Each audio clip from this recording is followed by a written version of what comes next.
Shalom, bien-aimés dans le Seigneur, Shalom, vous tous qui nous suivez sur cette chaîne YouTube, que Dieu vous bénisse abondamment. Nous sommes encore heureux et c'est un plaisir pour nous, une joie, un privilège pour nous de nous tenir encore connectés, nous présenter encore devant vous pour passer ce moment de partage de la parole de Dieu, des Saintes Écritures qui nous encouragent, fortifient notre âme, notre esprit, nos cœurs, afin que nous puissions de plus en plus croître dans notre foi chrétienne, avoir cette foi chrétienne solide et ferme qui est enracinée dans la parole de Dieu.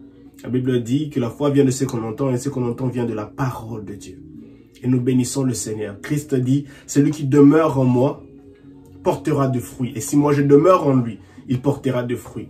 Dieu veut que nous puissions porter des fruits durables. Et le seul moyen, l'unique moyen, pour pouvoir porter des fruits durables, c'est d'avoir la sémence parfaite, la sémence importante, la meilleure sémence qui est Jésus-Christ.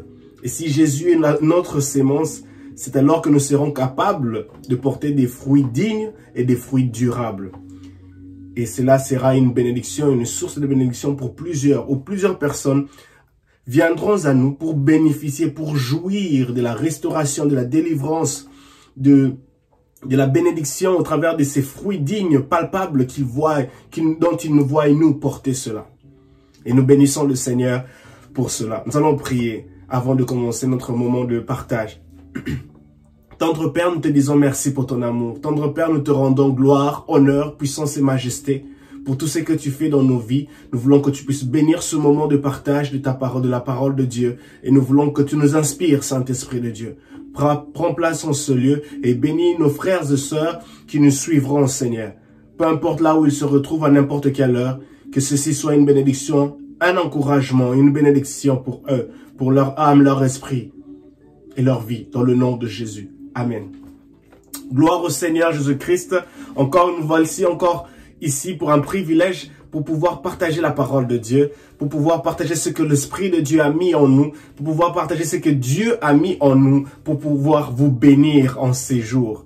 Et je sais que nous sommes en train de tendre petit à petit vers la fin de cette année, et nous croyons fermement que Dieu vous fera du bien. En ce jour, nous allons lire le livre de Philippiens, au chapitre 3. Encore une lettre que l'apôtre Paul écrit à ses habitants de Philippe. Que Dieu nous bénisse. Nous allons lire à partir du premier verset jusqu'au verset 21. Cette lettre de Paul aux Philippiens a 21 versets. Le chapitre 3, il a 21 versets. Je lis au nom de Jésus-Christ. Verset 1, le verset 1 dit « Enfin, mes frères et sœurs, réjouissez-vous de tout ce que le Seigneur est pour vous. » Merveilleux. Il ne m'en coûte pas de me répéter en vous écrivant, et pour vous, cela ne peut que contribuer à votre sécurité. Déjà, la première phrase dans ce premier verset, Paul est en train d'insister sur quelque chose qu'il a déjà dit précédemment. Il dit, mes frères et sœurs, réjouissez-vous de tout ce que le Seigneur est pour vous. Des fois, dans la vie, nous rencontrons des difficultés, des choses, des scénarios, des problèmes dont inimaginables, où on se pose la question, mais qu'est-ce qui se passe? Je sers Dieu, pourquoi ceci m'arrive? Mais Paul ici est en train de dire quelque chose de très important. Et ceci peut bénir quelqu'un qui est en train de passer par des difficultés, ou même une période où il se pose la question, est-ce que Dieu m'entend? Est-ce que Dieu est présent? Est-ce que Dieu se soucie de moi? Et Paul dit ici, mes frères et sœurs, réjouissez-vous de tout ce que le Seigneur est pour vous. Le Seigneur est pour nous notre victoire. Le Seigneur est pour nous notre joie. Le Seigneur est pour nous notre consolation. Le Seigneur est pour nous notre bonheur. Le Seigneur est pour nous notre sagesse. Le Seigneur est pour nous notre finance. Le Seigneur est pour nous notre propulsion. Le Seigneur est pour nous notre émergence. Le Seigneur est pour nous notre force. Le Seigneur est pour nous notre constance. Le Seigneur est pour nous notre louange, notre adoration, notre délivrance, notre restauration. Le Seigneur est tout pour nous. Christ en nous l'espérance de la gloire. Le Seigneur est tout pour nous. Tout ce que le monde cherche à nous offrir ne sera jamais comparable à ce que Dieu, Christ Jésus, nous offre. Et l'apôtre Paul insiste ici, il dit, réjouissez-vous de tout ce que le Seigneur est pour vous. Mon bien-aimé frère et sœur, mon bien-aimé frère, ma bien-aimée sœur, Réjouis-toi de ce que Dieu est pour toi. Même dans cette période où tu es en train de traverser les vallées de l'ombre de la mort, réjouis-toi pour ce que le Seigneur est pour toi. C'est ce que Paul dit au premier verset, il dit, réjouissez-vous de tout ce que le Seigneur est pour vous. Pendant que vous êtes en train d'être insulté, dénigré, où il y a un problème, il y a des prières qui n'ont pas été toujours exaucées, ça fait des années, 10 ans. Des situations qui s'empirent, au lieu de changer, de s'améliorer, mais elles ne font que s'empirer. Paul dit, réjouissez-vous de tout ce que le Seigneur est pour vous. Dans la disette, réjouis-toi pas de ce que le Seigneur est ta provision. Dans la maladie, réjouis-toi du fait que le Seigneur est Jéhovah Jireh, Jéhovah Rapha, celui qui te guérit. Dans le trouble, réjouis-toi puisque l'Éternel est celui qui te console, il est sa paix. Il est celui qui t'accorde le shalom. Réjouis-toi puisque c'est lui qui est Adonai et il fait ce qu'il veut. Et Paul dit, il ne m'en coûte pas de me répéter en vous écrivant. Et pour vous, cela ne contribue qu'à votre sécurité. Une sécurité de l'âme, une sécurité de l'esprit, une sécurité du cœur, une sécurité de notre vie tout entière, de notre vie chrétienne. En tant qu'humains, nous avons besoin d'être rassurés. Une personne qui est rassurée dans une relation, dans un deal, dans un contrat d'emploi, il est en sécurité. C'est son en sécurité. Il sait qu'il n'est pas défaillant. Il sait qu'il ne va pas échouer dans ça. Puisqu'il y a une clause, il y a un contrat, il y a quelque chose qui le protège si quelque chose arrivait. C'est un peu comme vous payez de l'argent dans une assurance de vie, une assurance de voiture. Vous savez quand vous êtes protégé, peu importe ce qui arrive, vous êtes en sécurité. Parce qu'il y a un document que vous avez signé, il y a un contrat, il y a un policy que vous avez signé et cela fait que vous puissiez être en sécurité. Et ici, Paul est en train de dire, cela ne peut que contribuer à votre sécurité. Une sécurité qui a trait à notre foi chrétienne, à notre confidence en Jésus-Christ. En tant que chrétien, nous avons besoin aussi d'être en sécurité, de se sentir rassuré que nous suivons quelqu'un qui n'est pas un homme pour mentir, ni un fils de l'homme pour se repentir. Ceci est très très important. En tant que chrétien, en tant qu'enfant de Dieu, nous nous trouvons en sécurité lorsque nous sommes dans le camp de Dieu. Lorsque nous nous réjouissons de tout ce que le Seigneur est pour nous. Le verset 2 dit, Paul dit, prenez garde aux mauvais ouvriers, à ces hommes ignobles qui vous poussent à mutiler votre corps. En verset 3, en réalité, c'est nous qui sommes circoncis de la vraie circoncision, puisque nous rendons notre culte à Dieu par son esprit et que nous mettons toute notre fierté en Jésus-Christ au lieu de placer notre confiance dans ce que l'homme produit par lui-même. Ça, c'est merveilleux. Il dit, nous rendons notre culte à Dieu par son esprit et que nous mettons notre fierté en Jésus-Christ au lieu de placer notre confiance dans ce que l'homme produit par lui-même. Paul est en train de parler de quelque chose de très important ici. En tant qu'humains, nous avons la tendance de nous confier, de trouver notre fierté dans les choses que nous produisons, dans nos revenus, dans nos projets, dans quoi que ce soit que nous faisons. Et ceci, c'est ce que Paul est en train de dire. Il dit que lui, il trouve sa joie, lui, il trouve sa fierté en Jésus-Christ. Bien-aimés des frères dans le Seigneur, il est important pour nous de trouver notre joie en Jésus-Christ. Il est important pour nous de trouver notre joie en Jésus-Christ. Notre fierté doit être Jésus-Christ. Notre consolation doit être Jésus-Christ. Au lieu de trouver notre fierté dans les choses vaines de ce monde, trouvons notre fierté en Jésus-Christ. Je suis fier d'appartenir à Jésus-Christ. Je suis fier d'être appelé enfant de Dieu. Je suis fier d'être appelé enfant de Dieu. Je suis fier d'être appelé enfant de Dieu. Je suis fier d'avoir Jésus-Christ comme Seigneur et Sauveur. Soyons-en fiers. Trouvons notre fierté en Jésus-Christ. Lorsque tu trouves ta fierté en Jésus-Christ, c'est un peu comme une sécurité sociale. Une sécurité sociale, c'est-à-dire que quand tu tombes malade, tu n'as pas besoin de partir payer de l'argent chez un jeune docteur. Tout est déjà payé. Tu es en sécurité socialement. Et si nous trouvons notre fierté en Jésus-Christ, nous sommes en sécurité dans ce qui est plus important, ce qui est l'être intérieur, l'âme intérieure, notre fort intérieur.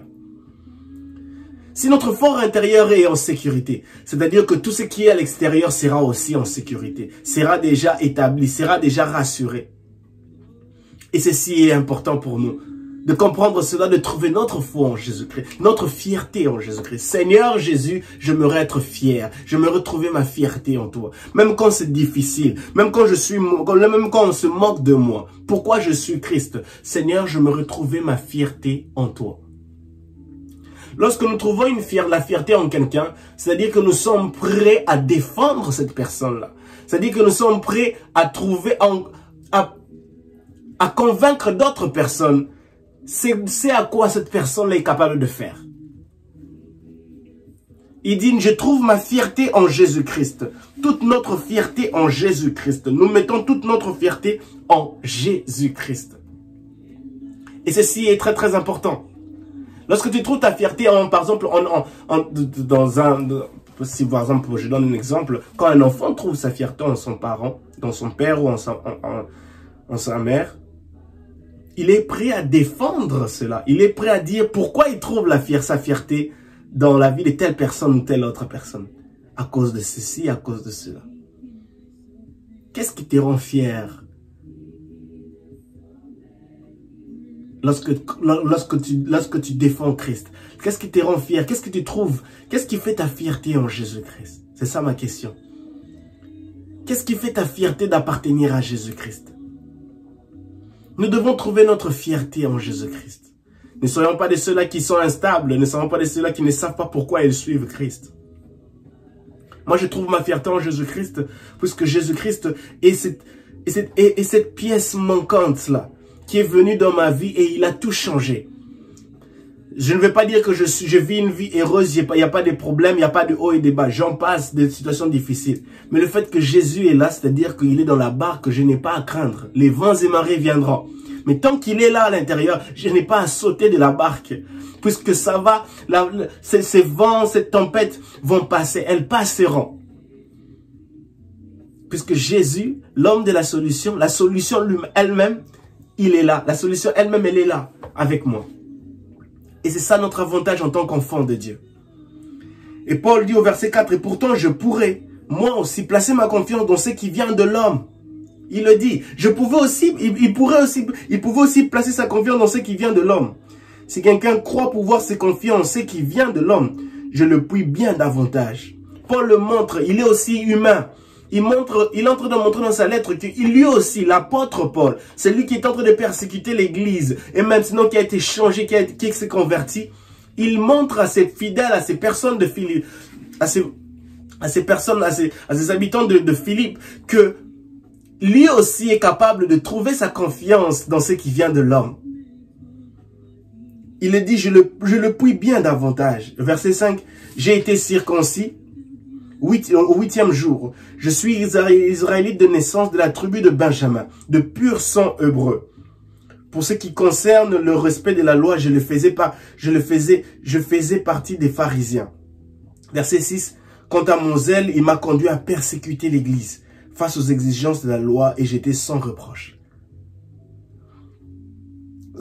J'aimerais juste ouvrir une parenthèse ici au verset 6, il dit, quant à mon zèle, il m'a conduit à persécuter l'église face aux exigences de la loi et j'étais sans reproche. Il était inconnu, il ne savait pas ce qu'il faisait. Les ailes qu'il avait, les enseignements qu'il avait, l'ont poussé à persécuter l'église. Bien-aimés frères et sœurs dans le Seigneur, une mauvaise doctrine, un mauvais enseignement qui a été placé en toi, dont tu as laissé tes oreilles ouvertes et tu as reçu cela, tu les as écoutés, tu les as laissés demeurer en toi, peuvent te pousser à persécuter, peuvent te pousser à prendre de mauvaises décisions, peuvent te pousser à t'amener dans la mauvaise direction. Et Paul le dit ici, quant à son zèle, son zèle l'a conduit à persécuter l'église. Il est important pour nous de savoir comment, de savoir discerner, d'avoir une discipline sur ce que nous écoutons, sur ce que nous décidons de mettre, de laisser entrer dans notre cœur, dans notre âme, dans notre esprit. Parce que notre fort intérieur, il dirige même nos actions d'extérieur. Et ceci est important. Paul ici est en train de parler. Il donne un peu un rapide briefing de ce qu'il est, de quelle tribu il est, comment il a grandi, dans quel où il faisait, dans quel, si je peux dire, les choses dont il a dû suivre, les enseignements dont il a dû suivre. Il dit qu'il faisait partie des pharisiens. Donc c'était des personnes qui étaient vraiment très strictes dans la loi de Moïse. Et le verset 7, il dit, toutes ces choses constituaient à mes yeux un gain. C'était quelque chose dont il trouvait de très important. De très important. Toutes ces choses-là étaient tellement importantes pour lui. C'était un gain à ses yeux. Il se réjouissait de cela, de persécuter l'Église. Parce que ces personnes-là croyaient à Jésus-Christ, parce que ces personnes-là croyaient à l'œuvre de la croix, à Jésus, l'homme de Galilée qui est venu sur terre, qui a fait des miracles, qui est mort à la croix et qui est ressuscité. Et pour Paul et les pharisiens, c'est quelque chose qui devait carrément supprimer, carrément faire de tout leur mieux pour s'en débarrasser. Et l'une des solutions, c'était de persécuter l'Église. Et Paul était l'homme qui persécutait l'Église. Il était la tête. Et gloire à Jésus, puisque Dieu lui-même a pris seulement la tête. Cette personne-là qui est en train de persécuter. Cela nous montre que même toutes ces personnes que nous voyons dans le monde qui font le mal contre l'Église, Dieu peut les utiliser, Dieu peut le changer. Nous ne sommes pas de ceux-là qui disent non, lui c'est vraiment le diable en personne. Oui, Paul à l'époque était vraiment comme on peut dire le diable en personne. Persécutant l'Église, mettant les gens en prison, tuant des gens à cause de leur foi en Jésus-Christ. Mais Dieu a décidé de prendre ce même méchant, ce même mauvais, ce même persécuteur, pour faire de lui une machine de bénédiction, une machine d'évangélisation, une machine pour d'évangélisation, une machine qui gagnait les âmes, qui jusqu'aujourd'hui nous bénit au travers de ces différentes lettres qu'il envoyait à différentes églises.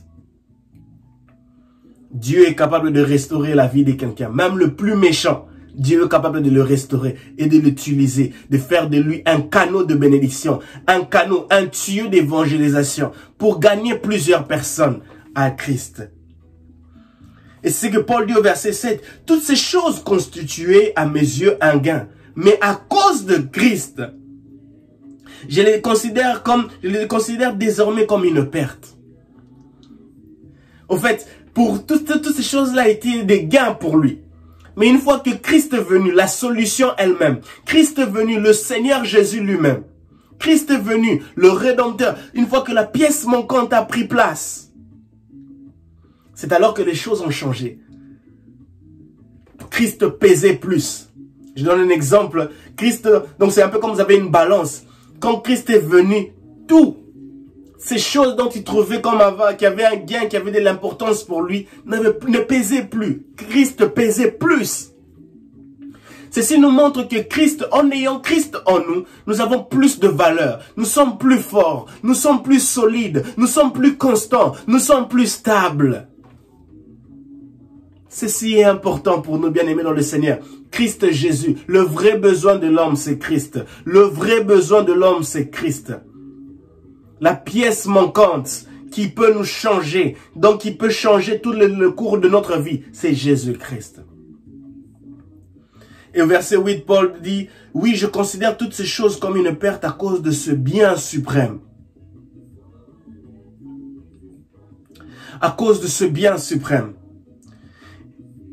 Ce bien suprême, c'est Jésus. Il parle de Jésus. Il dit, Jésus, à cause de ce bien suprême, un bien suprême. Et il dit, la connaissance de Jésus, mon Seigneur. La connaissance de Jésus-Christ, mon Seigneur. Ce bien suprême. La connaissance de Jésus-Christ, mon Seigneur.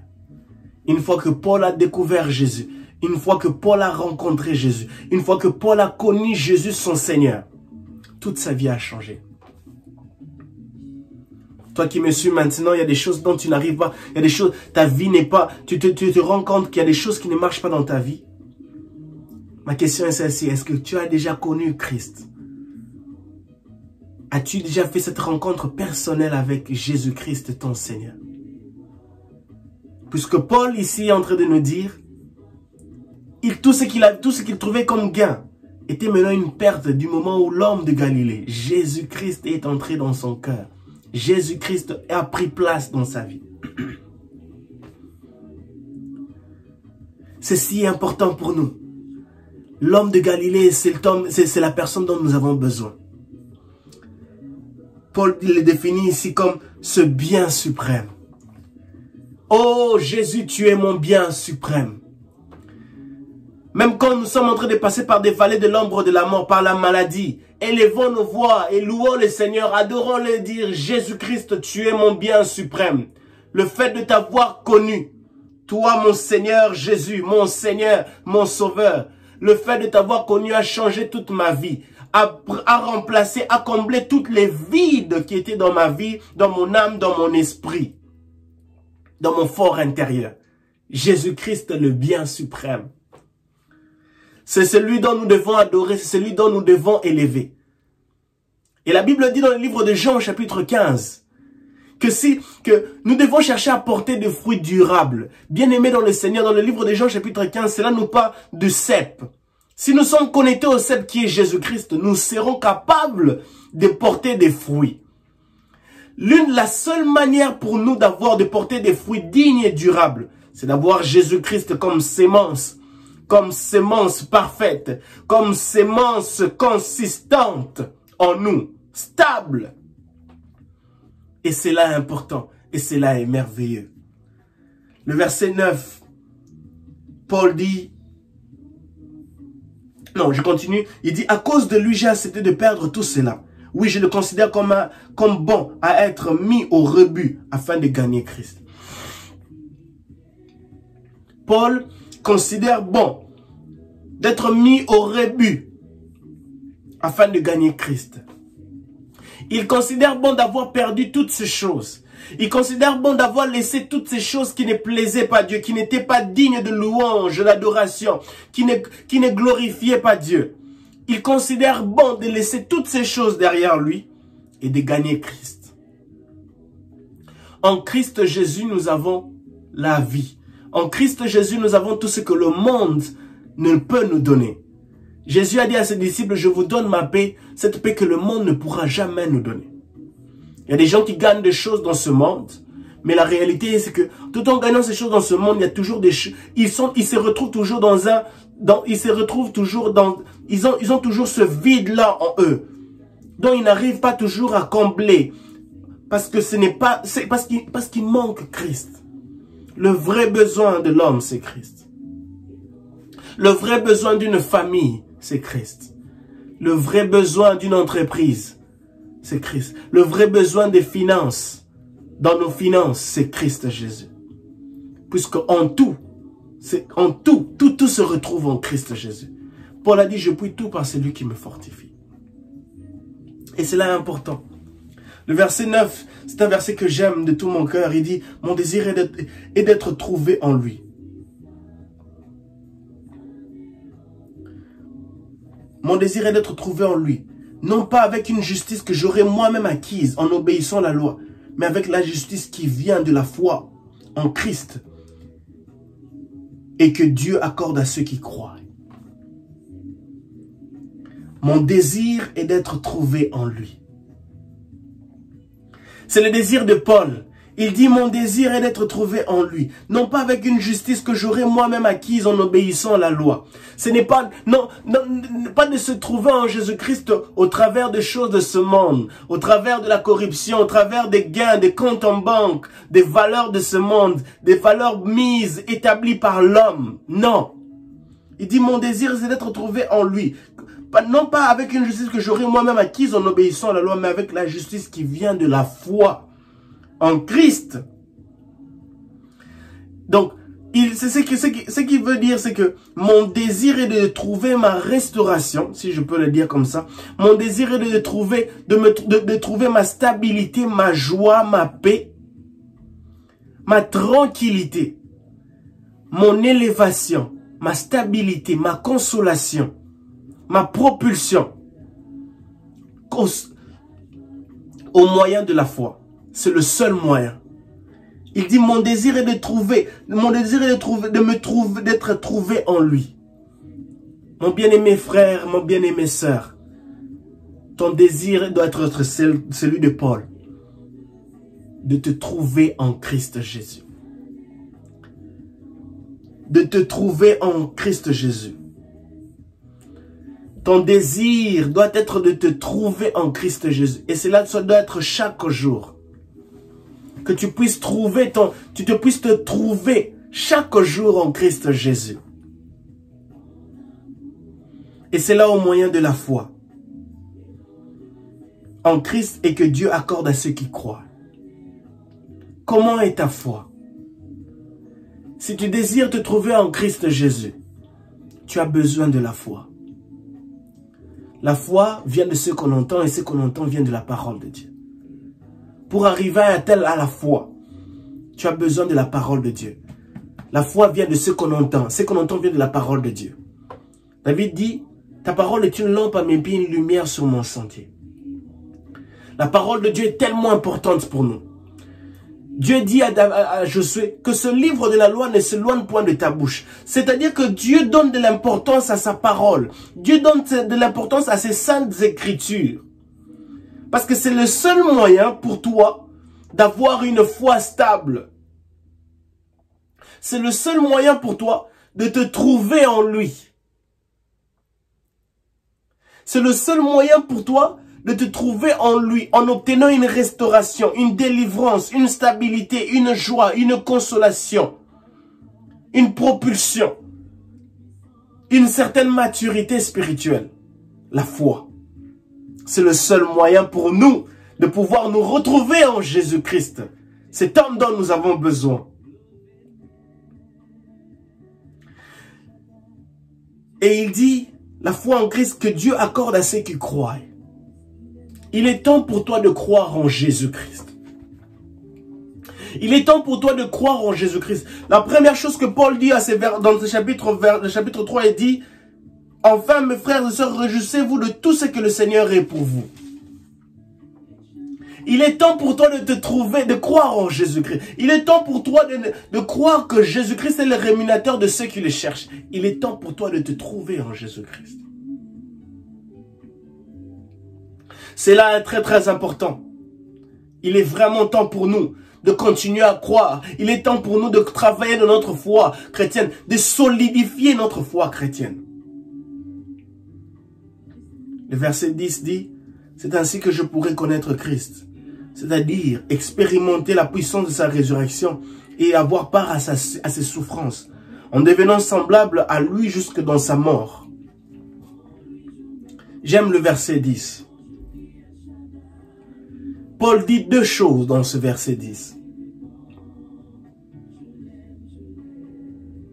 Il dit deux choses très très importantes que j'aime de tout mon cœur. Je veux connaître Christ et je veux expérimenter la puissance de sa résurrection.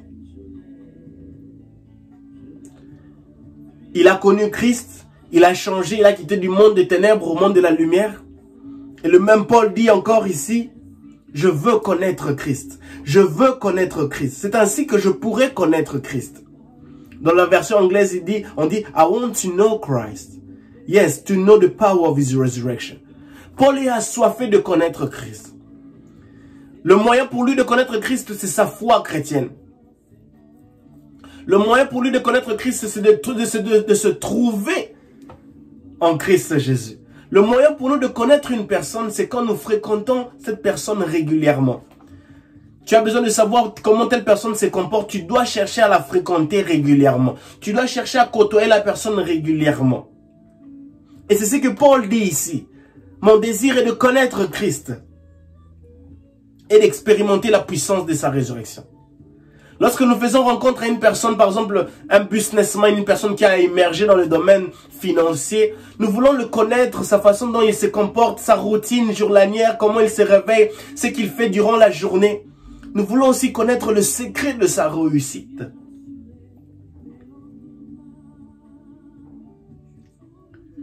Et le désir de Paul ici, tout en disant comme il a dit au verset 9, mon désir est de se trouver en lui.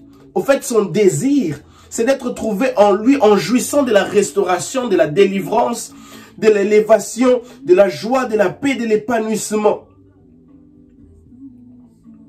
Et ceci est important, puisque Paul veut connaître Christ. Le fait de se trouver en lui, avec un but de jouir de tout ce que Christ nous met, des disponibilités, des bénédictions que Christ met autour de nous, cela fait que Paul ait toujours cet ardent désir de connaître Christ. La vie chrétienne, ce n'est pas que non, ce n'est pas une chose comme un livre qu'on apprend et puis c'est tout. Non, nous continuons à apprendre chaque jour. Nous continuons à vivre cette vie chrétienne chaque jour, où nous devons nous fortifier. Parce qu'elle ne s'imite pas seulement juste en lisant seulement un chapitre, non. De la Bible, non. Ce n'est pas comme un livre, tu termines un livre, une histoire, un roman, non. La vie chrétienne, elle est une vie de chaque jour. Elle est continuelle. Jusqu'au jour où Dieu décide de nous reprendre. Et Paul est en train de montrer ici, c'est l'attitude du chrétien, d'aimer Christ, de chercher à le connaître continuellement, de chercher à connaître Christ Jésus continuellement. Il dit, je veux connaître Christ. Et je veux connaître la puissance de sa résurrection, expérimenter la puissance de sa résurrection. Ceci est ma prière. Je priais déjà au-dessus en étudiant ce passage biblique du verset 10. Je disais, Seigneur, mon désir est de te connaître et d'expérimenter ta puissance. Te connaître dans le plus profond détail. Te connaître afin que je puisse émerger, afin que je puisse jouir de la restauration, de la délivrance, de la bénédiction, du changement, de l'élévation, de la guérison, de la restauration, de la stabilité, dans toute sa splendeur. Connaître Christ. Notre désir en tant que chrétien, nous devons chercher à connaître Christ. Lorsqu'on connaît une personne, on finira par parler comme la personne. Lorsqu'on connaît une personne, lorsqu'on fréquente la personne, lorsqu'on a déjà ce désir ardent de connaître cette personne, qu'on le veuille ou non, nous serons tellement fiers, nous aurons une telle fierté lorsque les gens nous voient avec la personne. Et que vous le voulez ou pas, vous commencerez à parler comme cette personne. Et c'est que Paul dit ici dans ce même livre que nous devons trouver, qu'il trouve sa fierté en Jésus-Christ. Lorsque tu cherches à connaître la personne, tu te rapproches de la personne, tu veux savoir comment la personne se comporte, comment la personne salue les gens, comment la personne agit et réagit. Et lorsque nous cherchons à connaître Christ, lorsque nous avons ce désir ardent en nous de connaître Christ, d'expérimenter la puissance de sa résurrection, enfin, au final, nous serons capables de parler comme lui, d'agir comme lui, de faire les choses comme lui. Et c'est ce que Christ veut, que nous puissions l'avoir lui en nous. Si nous avons Jésus-Christ en nous, les gens ne verront pas, mais les gens verront Christ Jésus. Les gens verront les réactions de Jésus. Les gens verront les actions de Jésus. Et c'était le désir de Paul. C'est le désir de Paul ici. Je veux connaître Christ. Seigneur, aide mon frère et ma soeur à te connaître. À se rapprocher de toi. À vivre près de toi chaque jour. La vie chrétienne nous demande de rester constamment proche, près de Jésus-Christ. La vie chrétienne nous demande de rester constamment et continuellement proche de Jésus-Christ. Peu importe les vents et marées. C'est ça la vie chrétienne. Nous rapprocher, rester proche, constamment proche de Jésus, près de Jésus. Et c'est alors que nous allons bénéficier de ces bénédictions, de ces grâces. Le désir de Paul était de connaître la puissance, expérimenter la puissance de sa résurrection. La puissance qui a ressuscité Jésus-Christ d'entre les morts, c'était le désir. Paul était façonné, il avait besoin d'expérimenter cette même puissance. La Bible dit dans le livre d'Éphésiens chapitre 1 que Dieu a utilisé toute sa puissance. Il a déployé toute sa puissance pour ressusciter Jésus-Christ, de faire sortir d'entre les morts. Cette même puissance peut te guérir. Si si Dieu lui-même a déployé toute sa puissance pour faire ressusciter son fils Jésus-Christ, Imagine-toi que Dieu utilise cette même puissance pour te guérir, pour te délivrer, pour te changer, pour restaurer ta vie. Crois-tu que tu seras la même personne? Crois-tu que les choses ne changeront pas? Je ne pense pas. Les choses changeront. Et même tu seras un sujet de témoignage, de louange tout autour de toi. Et d'autres personnes aussi, qui donneront leur vie à Christ, juste en entendant ce que Dieu, en voyant ce que Dieu aura fait dans ta vie. Et c'est le désir de Paul ici. Je veux expérimenter la puissance de sa résurrection. C'est le désir de notre cœur. C'est là d'être le désir de notre cœur. Seigneur, je veux expérimenter la puissance de ta résurrection. Dans mon foyer, dans mon mariage, dans mes enfants, dans mon futur, dans mon travail, dans mon ministère, dans ma famille, dans ma restauration, dans mes attitudes, dans mon cœur, dans mon fort intérieur. Je veux expérimenter la puissance de ta résurrection.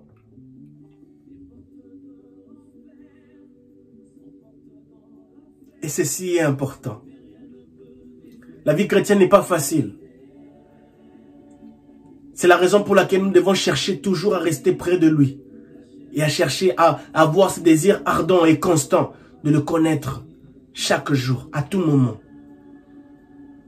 À connaître Christ, peu importe les vents et marées. Le verset 12 dit: non, certes, je ne suis pas encore parvenu au but et je n'ai pas atteint la perfection. J'aime ces passages. Je n'ai pas atteint la perfection, mais je continue à courir pour tâcher de saisir le prix. Car Jésus s'est saisi de moi. Oh, l'apôtre Paul, que Dieu le bénisse. Il dit, non, certes, je ne suis pas encore parvenu au but, je n'ai pas atteint la perfection. Je n'ai pas encore atteint la perfection dans la sainteté, dans la prière, dans la lecture de la parole de Dieu, dans la prédication, dans les choses, dans la course, dans la vie chrétienne, dans le ministère. Je n'ai pas encore atteint la perfection. Le grand apôtre Paul, celui qui a écrit la moitié du Nouveau Testament, il le dit ici, je n'ai pas encore atteint la perfection. Un signe d'humilité, un signe d'honnêteté. Il le reconnaît lui-même qu'il n'a pas encore atteint la perfection. Il ne cherche pas en aucun cas à intimider les personnes qui le lisent. Mais il le montre à plusieurs reprises dans ces chapitres qu'il est humain comme eux. Qu'il est humain comme eux. Qu'il est en train de faire cette marche. C'est un peu comme une course. Donc il est en train de continuer continuellement à courir. Il n'a pas encore atteint le but. Il n'a pas encore atteint la perfection. Dans la sainteté, dans la prière, dans tout ce que vous pouvez dire qui a trait à la vie chrétienne. Il n'a pas encore atteint la perfection. Il continue sa course. C'est pour cela que je disais que la vie chrétienne est une vie continuelle. Est une vie continuelle de chaque jour. Ce n'est pas seulement une vie qui se limite aujourd'hui et puis c'est tout. Non, elle est continuelle. Nous devons passer par des épreuves, des vents et marées. Et l'apôtre Paul ici nous dit, je n'ai pas atteint la perfection. Ceci est important. La course, lorsque Jésus-Christ nous a saisis, nous courons avec un autre objectif. C'est ce que j'ai écrit ici. Il n'a pas encore atteint ça, la perfection. Je continue à courir pour tâcher de saisir le prix, car Jésus s'est saisi de moi. Il dit, mais je continue à courir pour tâcher de saisir le prix, car Jésus s'est saisi de moi. Jésus s'est saisi de Paul, c'est-à-dire que les choses ont changé. Lorsque Jésus s'est saisi de toi, c'est-à-dire que ta course, ta façon de courir, ta façon d'avancer, dépend d'un système céleste. Ce n'est plus d'un système terrestre. Ce n'est plus un système humain, mais c'est le système de Dieu. Jésus s'est saisi de Paul. Jésus s'est saisi de Paul. Lorsque Jésus nous saisit, nous courons. Lorsque Jésus nous saisit, nous courons. Lorsque Jésus nous saisit, la course avec une autre. Nous courons la course avec un autre objectif, une autre énergie. une autre motivation. Nous ne sentons pas attendre la perfection. Ça, c'est que lorsque Jésus nous saisit. C'est ce que j'ai écrit ici. Lorsque Jésus nous saisit, nous courons la course avec un autre objectif, une autre mentalité, une autre vision, une autre façon de faire les choses. Les choses sont totalement différentes maintenant. Nous ne nous sentons pas comme si nous sommes en train d'atteindre la perfection.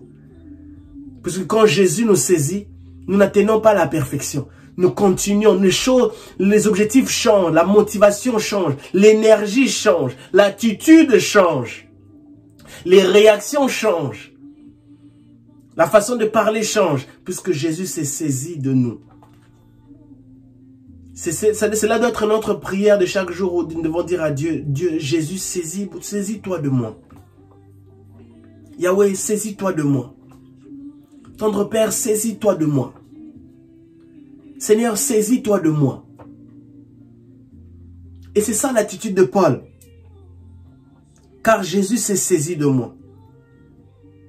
Mais je continue à courir pour tâcher de saisir le prix. Car Jésus s'est saisi de moi. Quand Jésus s'est saisi de toi, tu ne vises plus les choses de la façon dont tu visais avant.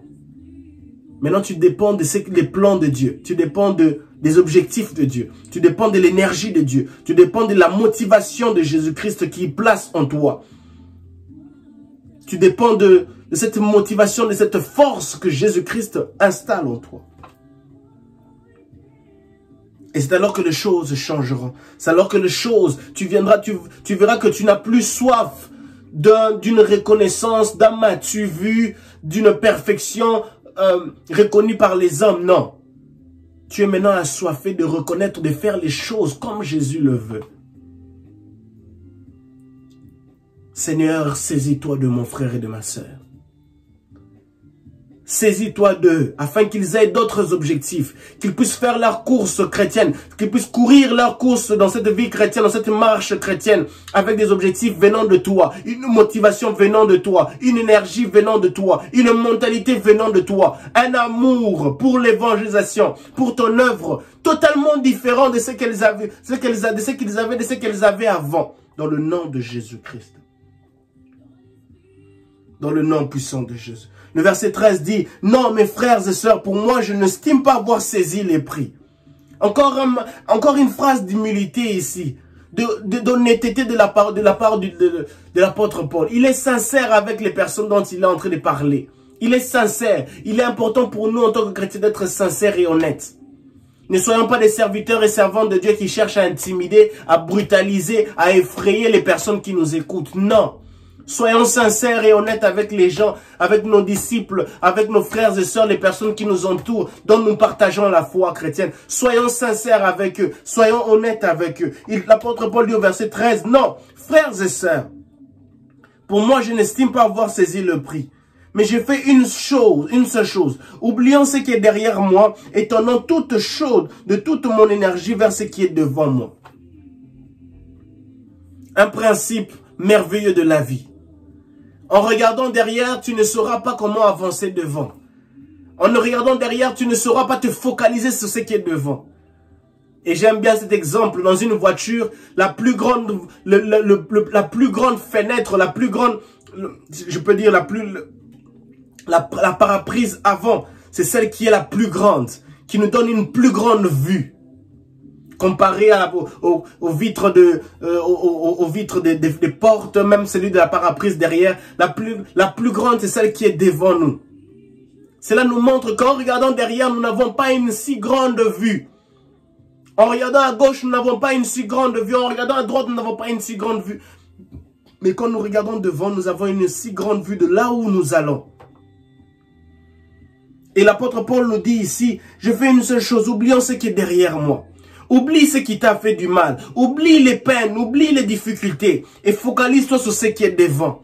Focalise-toi sur ce qui est devant. Dieu a des grandes choses pour toi. Ne regarde pas tes échecs derrière, car tes échecs dont tu as laissé en arrière ne vont rien changer, ne vont créer que de l'amertume et des difficultés. Focalise-toi sur ce qui est devant toi.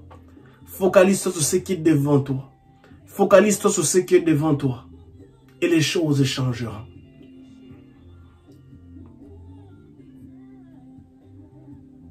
Le verset 14. Dans ce verset 13 ici, ceci est merveilleux. Il dit, il nous montre ici qu'une nouvelle mission, une nouvelle tâche, un nouveau objectif.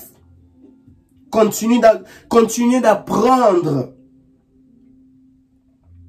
Continuez d'apprendre à être utile pour Dieu. Il dit, pour moi, je n'estime pas avoir saisi les prix. Donc, pour l'apôtre Paul, quand il dit que non, oublions ce qui est derrière et me focalisons sur ce qui est devant, c'est-à-dire qu'il est continuellement attaché, il est continuellement en course, il est continuellement derrière cette quête. Il sait qu'il n'a pas encore atteint son objectif. Pour lui, maintenant, le fait qu'il est saisi par Dieu, il a une nouvelle mission. Il a une nouvelle quête. Il a un nouveau objectif. De continuer à apprendre, de continuer à prêcher l'évangile, de continuer à regarder de l'avant parce qu'il y a plusieurs personnes qui n'ont pas encore reçu Christ Jésus. Il y a plusieurs personnes qui ne connaissent pas encore Christ. Il dit au verset 14, « Je poursuis ma course vers le but pour remporter le prix attaché à l'appel que Dieu nous a adressé du haut du ciel, dans l'amour avec Jésus-Christ. » Je poursuis ma course vers le but pour remporter le prix attaché à l'appel que Dieu nous a adressé du haut du ciel dans l'union avec Jésus-Christ. Cet appel, c'est de gagner des âmes à Christ. C'est de gagner, de répandre la bonne nouvelle dans les coins et recoins du monde. Comme Christ nous a dit, il a dit, allez faites des nations mes disciples. Répandre la parole de Dieu. À prêcher l'évangile, gagner les vies à Christ, prêcher l'évangile, dire aux gens que Jésus-Christ leur aime. Dire aux gens que Jésus-Christ leur aime. Le verset 15 dit, nous tous qui sommes spirituellement adultes, c'est cette pensée qui doit nous diriger. Nous tous qui sommes spirituellement adultes, c'est cette pensée qui doit nous diriger. Et si sur un point quelconque vous pensez différemment, Dieu vous éclairera aussi là-dessus. Seulement au point où nous sommes parvenus, continuons à marcher ensemble dans la même direction. Il dit, nous tous qui sommes spirituellement adultes, c'est cette pensée qui doit nous diriger. Quelle est cette pensée? Cette pensée, c'est de remporter le prix, attaché à l'appel que Dieu nous a adressé du haut du ciel, dans l'union avec Jésus-Christ. De faire de toutes les nations ses disciples. C'est ça, c'est dont l'apôtre Paul est en train de dire. Il dit, nous tous qui sommes spirituellement adultes, c'est cette pensée qui doit nous diriger. Une pensée ultime, de gagner toutes les nations à Christ. De faire d'elles ses disciples. De dire à toutes les personnes qui nous entourent que Jésus-Christ nous aime, leur aime. C'est ça notre pensée ultime. C'est ça qui doit nous diriger. C'est ça qui doit être notre motivation. Est-ce que dans cette du lundi au vendredi, est-ce que j'ai pu dire ne fût-ce qu'à une personne que Jésus-Christ leur aime? Est-ce que j'ai pu rencontrer une personne pour dire que Jésus-Christ t'aime, il veut que tu puisses donner ta vie à lui donner sa vie et qu'il veut se saisir de ta vie? C'est ça notre besoin ultime. C'est ça qui doit nous diriger. C'est ça qui doit être notre motivation. C'est ça qui doit être notre pensée ultime. Et il dit, l'apôtre Paul dit, et si c'est sur ce point quelconque que vous pensez différemment, Dieu vous éclairera là-dessus. Verset 16, seulement au point où nous sommes parvenus, continuons à marcher ensemble dans la même direction. La même direction, prêcher l'évangile, dire aux personnes qui nous entourent que Jésus-Christ leur aime. Nous ne sommes pas encore arrivés, nous n'avons pas atteint la perfection, nous sommes en train de courir pour aller saisir le prix. Lorsque Jésus-Christ nous saisit, on n'a pas à chercher à devenir orgueilleux, arrogant, puisque nous n'avons pas encore atteint la perfection. Nous n'avons pas encore atteint la perfection dans la sainteté, dans l'évangélisation, dans le championnat de l'évangélisation. Non, personne n'a encore atteint la perfection dans les championnats de l'évangélisation. Nous sommes en train de courir. Nous sommes en train de courir. Nous sommes en train de courir. De faire cette course-là. Vers un objectif, avec une motivation venant du ciel. Avec cette pensée ultime de dire, de gagner les nations à Christ. De faire toutes les nations ses disciples. Le verset 17, l'apôtre Paul dit, « Suivez mon exemple, frères et sœurs, et observez comment se conduisent ceux qui vivent selon le modèle que vous trouvez en nous. » Paul est en train de montrer, à dire à ces personnes-là, « Suivez mon exemple. » Sommes-nous des modèles pour des personnes? Quel témoignage avons-nous auprès des autres? Paul ici est en train de dire, suivez mon exemple, frères et sœurs, et observez comment se conduisent ceux qui vivent selon le modèle que vous trouvez en nous. Lui est un leader, lui est un mentor. Seigneur, aide-moi à être un témoignage vivant. Aide-moi à être un modèle. Aide-moi à être un modèle pour plusieurs personnes. Paul est en train d'encourager ces personnes dont il est en train ces personnes de Philippe, il est en train de les encourager à l'imiter, à lui observer, à l'observer. Il dit, suivez mon exemple, à suivre son exemple. Dans la vie chrétienne, il est important de suivre l'exemple des personnes qui ont réussi dans la vie chrétienne.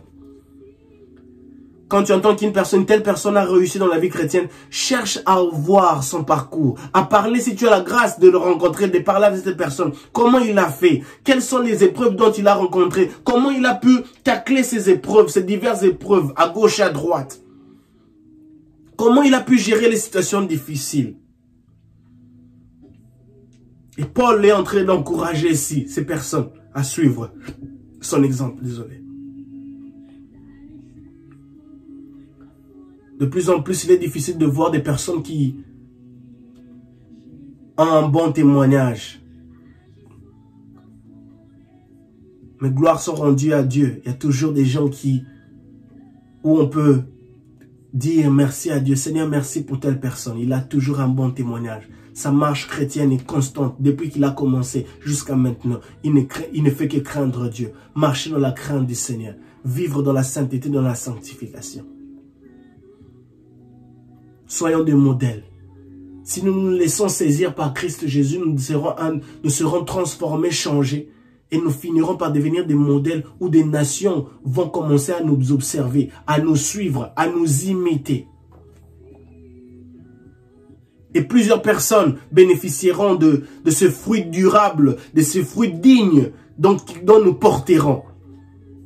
Et ces personnes accouriront à nous pour venir écouter nos conseils, pour venir écouter nos encouragements. Seigneur, aide-nous. Verset 18, il dit, car il en est beaucoup qui vivent en ennemis de la croix de Christ. Je vous en ai souvent parlé. Je vous le dis une fois de plus en pleurant. Verset 19, ils finiront par se perdre. Ils ont pour Dieu leur ventre. Ils mettent leur fierté dans ce qui est fait leur honte. Leurs pensées sont toutes dirigées vers les choses de ce monde. Les choses de ce monde, cupidité, idolâtrie, méchanceté, argent, femmes, hommes, à gauche, à droite.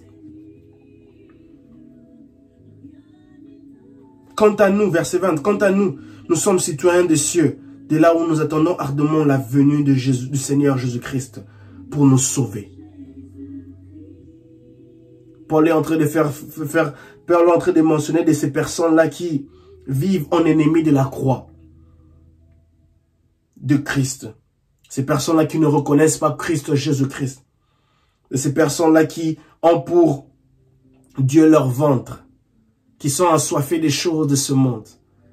Lorsque nous sommes assoiffés des choses vaines, des choses qui passeront, nous finissons toujours par perdre. Parce que nous n'avons pas quelque chose de constant et de solide. Et Paul dit ici, ils ont pour Dieu leur ventre. La cupidité tue. Parce que lorsque nous sommes cupides, on est même prêt à tuer. On est même prêt à sacrifier des vies des personnes. À entrer dans des loges, dans des sectes qui détruisent des futurs, des générations, des vies, des familles. Et toutes ces personnes-là qui pratiquent cela sont des ennemis de la croix de Jésus de Christ. Ils ne croient pas en Christ. Ils ne croient pas que Christ peut changer. Ils ne trouvent en Christ aucune fierté. Mais pour nous, quant à nous, comme l'apôtre Paul dit au verset 20, quant à nous, nous sommes citoyens des cieux. De là, nous attendons ardemment la venue du Seigneur Jésus-Christ pour nous sauver. Nous sommes citoyens des cieux, nous attendons ardemment la venue du Seigneur Jésus-Christ pour nous sauver. Jésus-Christ est Seigneur, il est réel, il vit à jamais.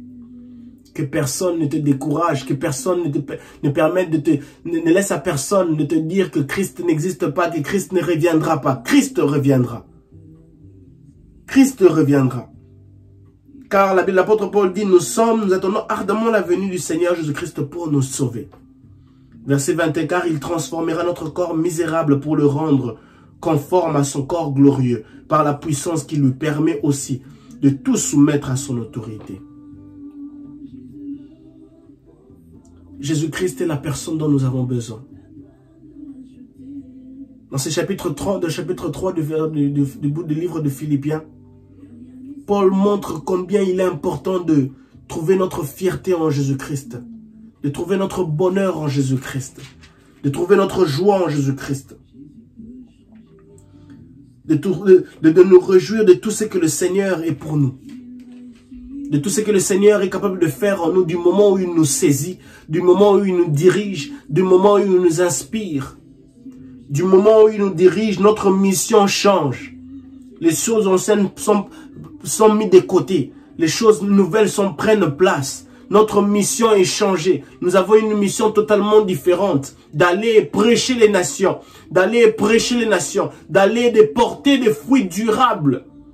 En disant aux nations, en disant aux hommes, en disant aux frères et sœurs, que la semence parfaite, excellente, qui te permettra de porter des fruits durables et dignes, qui fera que les hommes accourent vers toi pour obtenir restauration, délivrance, joie, plénitude, paix, élévation, tranquillité, stabilité, confort du fort intérieur.